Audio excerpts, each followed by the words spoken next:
बंद करना. To close your eyes is the most beautiful experience in this samsara.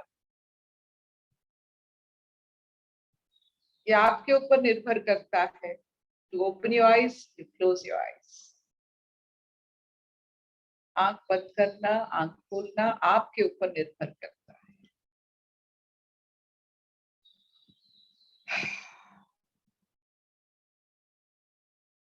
आंख हल्के से बंद, भरपूर सांस, हाथों में मुद्रा, मेरुदंड सीधा, होठ पर मुस्कान. मन सांसों के ऊपर कितने अच्छी चीज करना पड़ता है.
ओम कारना.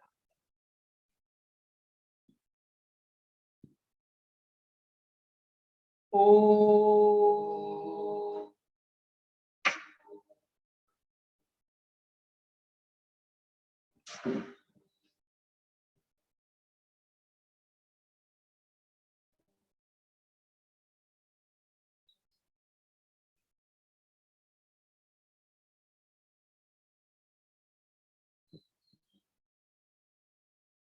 हाथ में ताप सृष्टि कीजिए.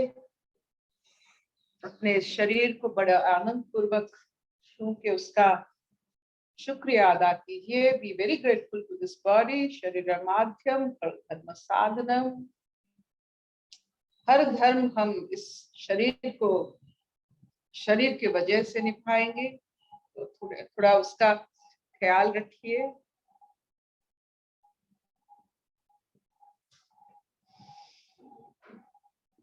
Now we are ready.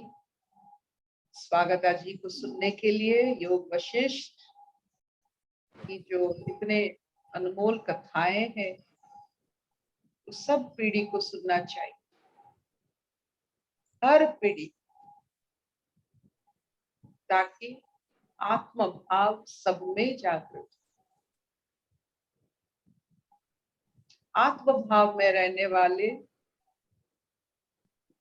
बहुत सारे शब्द की व्यवहार नहीं करते, जरूरत ही नहीं पड़ता.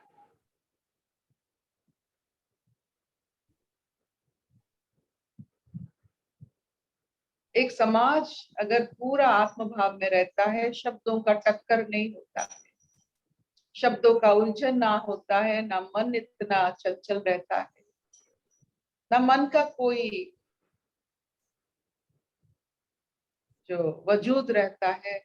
अगर पूरा समाज में सब आत्म भाव में रहने लगे.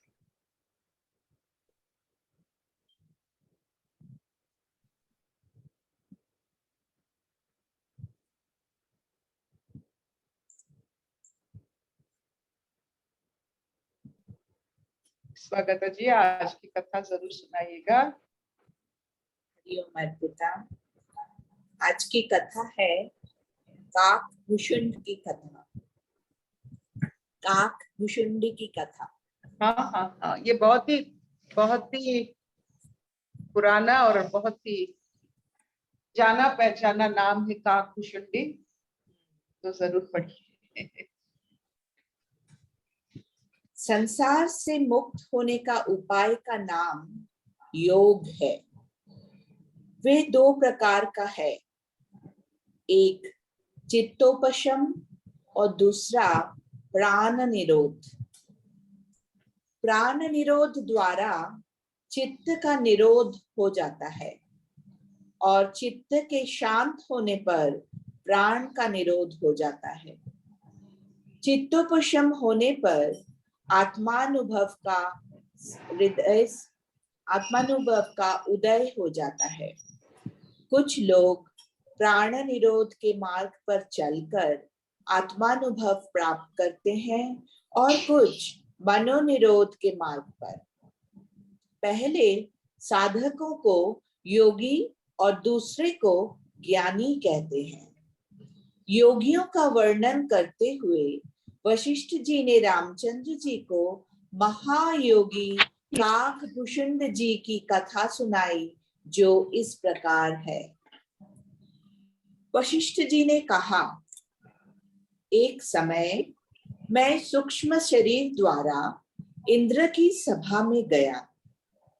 वहां पर बड़े बड़े ऋषि और मुनि बैठे थे और नाना प्रकार का वार्तालाप हो रहा था।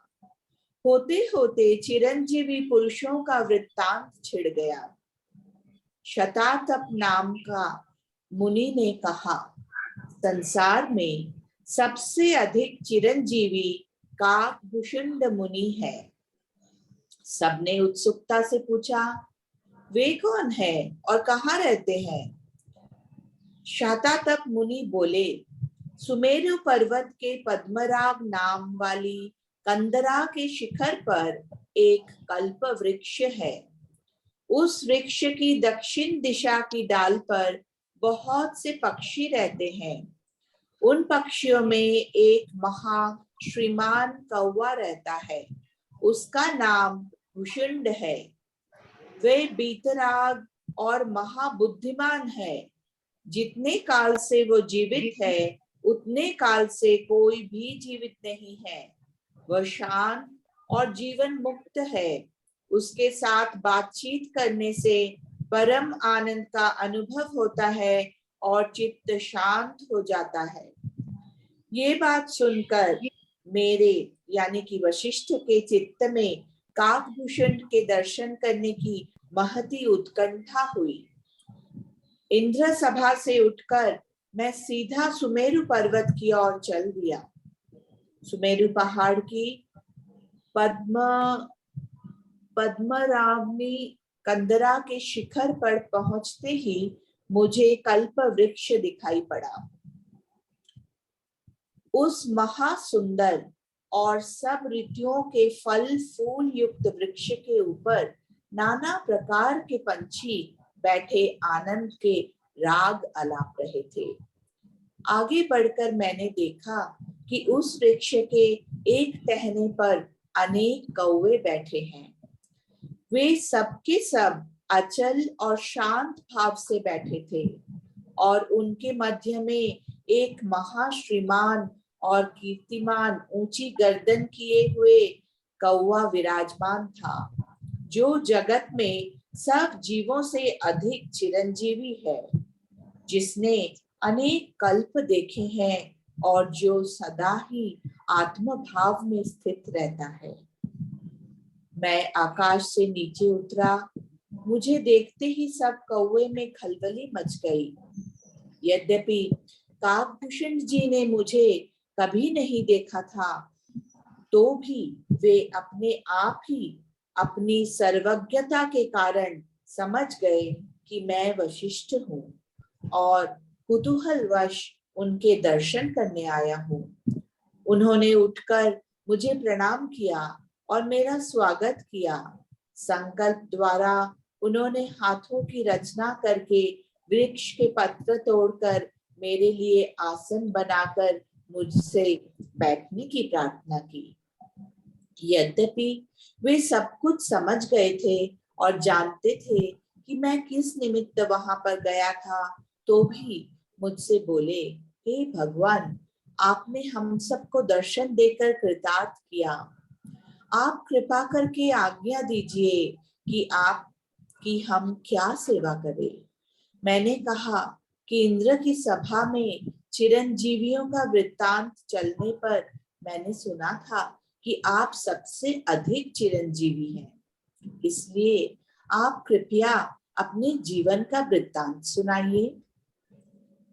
काकभूषुंड जी बोले, भगवान शिव के अधिष्ठातृत्व में अनेक गण और शक्तियां हैं।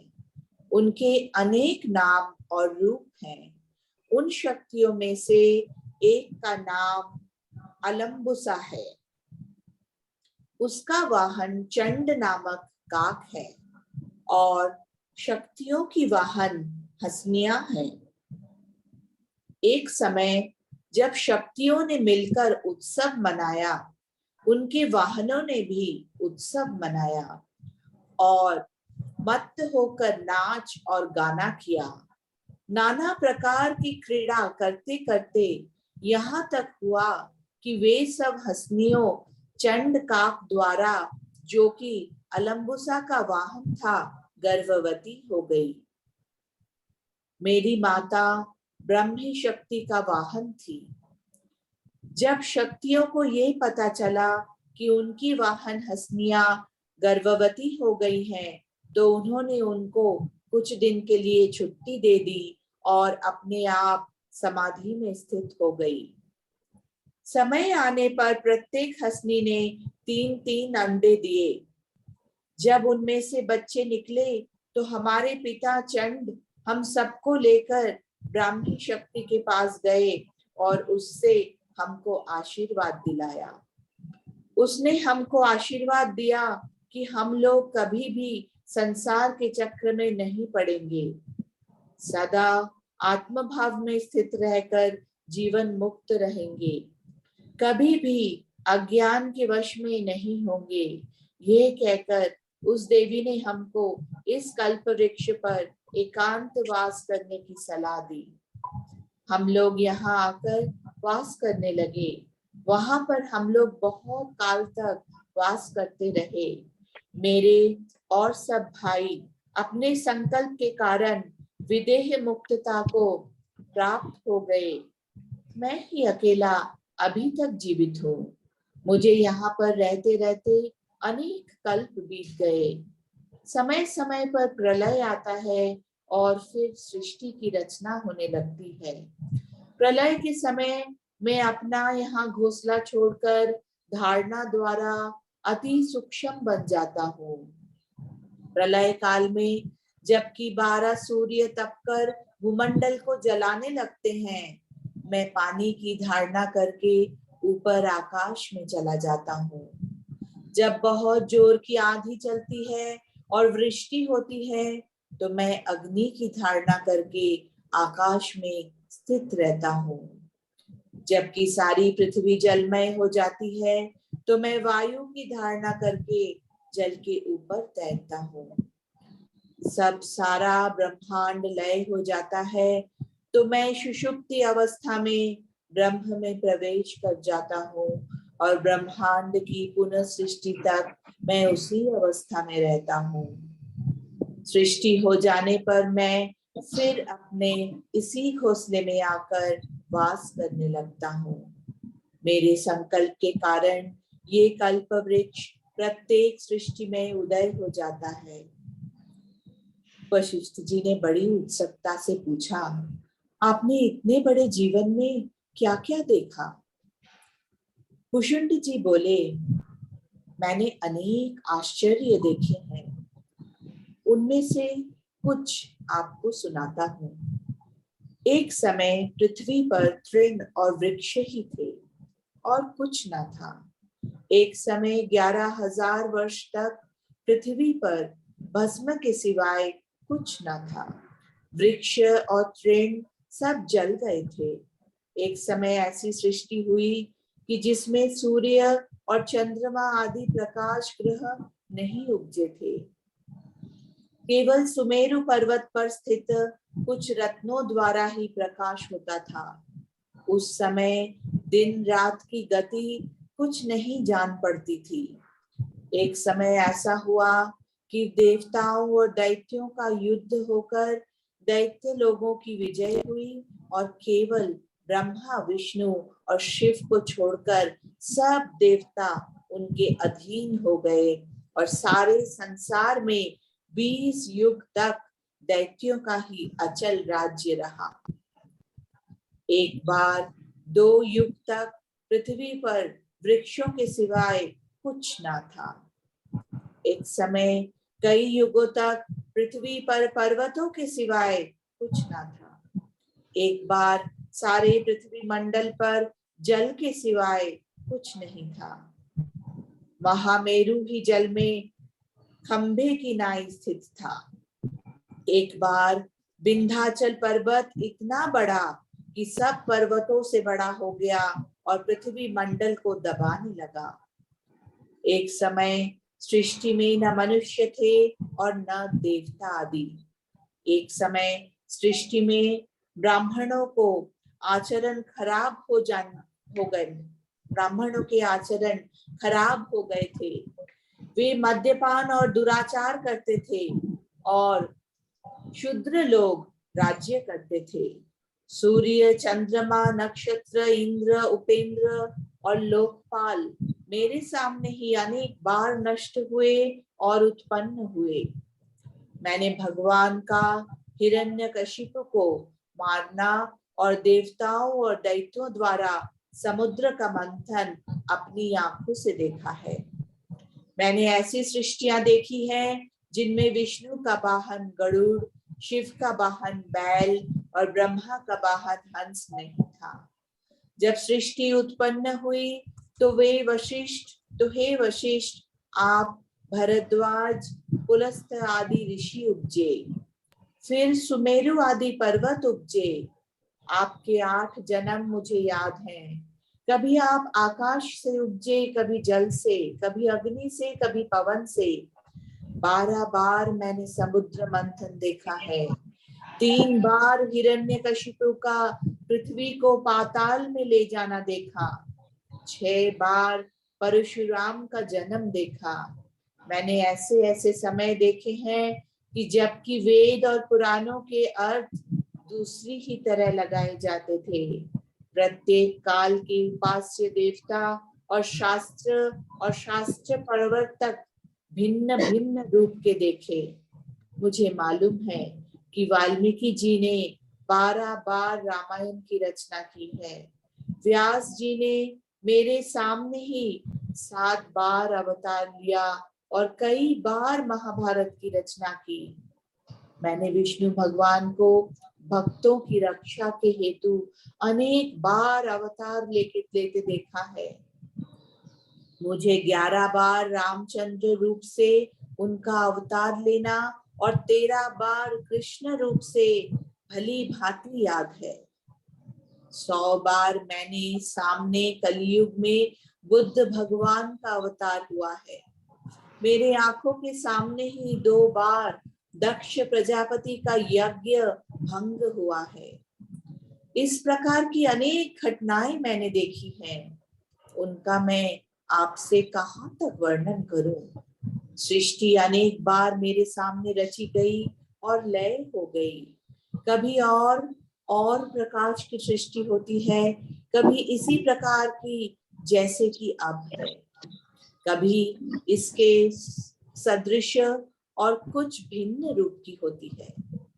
मेरे रहने का स्थान कभी सुमेरु होता है, कभी मंदराचल, कभी हिमालय और कभी मालव पर्वत।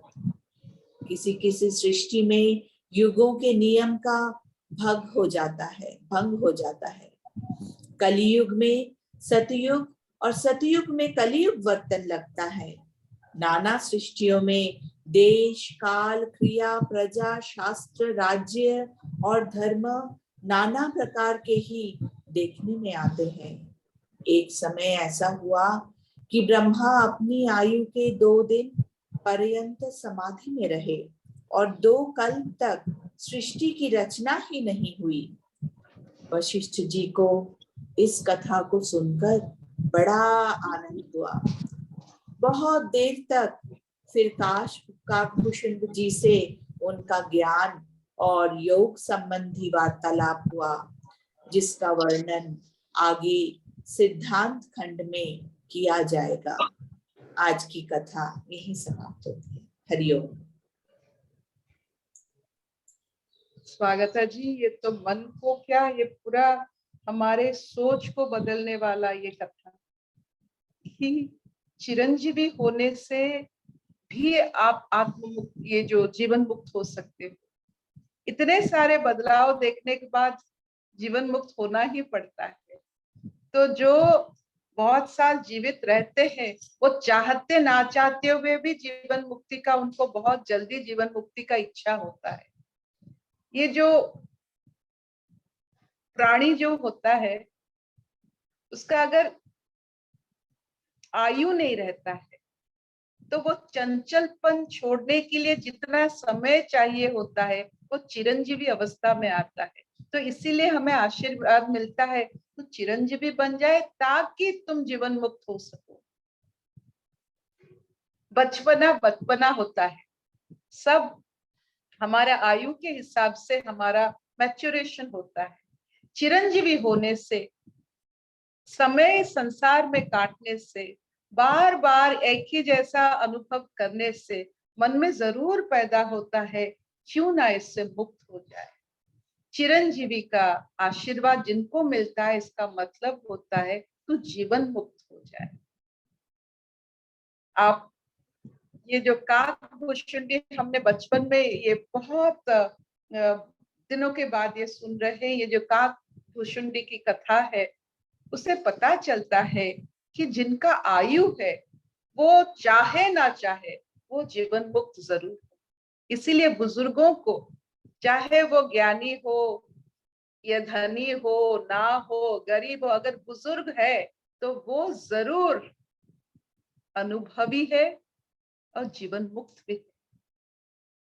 इसीलिए हम बुजुर्गों को प्रणाम करते हैं क्योंकि वो जिन अवस्थाओं को देखे हैं, झेले हैं, उनके उनके उनके पथ जीवन मुक्त होने का इच्छा जरूर जागृत हुआ होगा। ऐसा कोई इंसान नहीं, ऐसा कोई मनुष्य नहीं जिसके पास आयु है और जीवन ना, ऐसा हो ही नहीं सकता। तो चिरंजीवी एक जीवन मुक्त का आशीर्वाद। बहुत अच्छा लगा कि आप जिएंगे तो लगेगा कि आप बार बार देखते हुए आप निर्मोही हो जाते हो। अगर मोह खत्म हो जाता है कि शरीर के ऊपर उसका जो असर होता है वो खत्म हो जाता है ताकि आप जीवित रह सको। छबिनानी एतिके चलिबो? हाँ हाँ सब बढ़िया। अशतो मां सत्कमय तमसो मां ज्योतिर्गमय मृत्युर्मां अमृतंगमय। सर्वे सुखिनः सन्तु सर्वे सन्तु निरामया सर्वे भद्राणि पश्यन्तु मा कश्चित् दुःखभाग् भवेत्। ओम शांति शांति शांति। चिरंजीवी भव, जीवन मुक्त भव। बहुत बढ़िया लगा, बहुत ही अच्छा लगा। मेरे पूरा अच्छा लगा। शेयरन हो रहा है, शेयरन हो रहा है। बहुत अच्छा लगा। Thank you, thank you.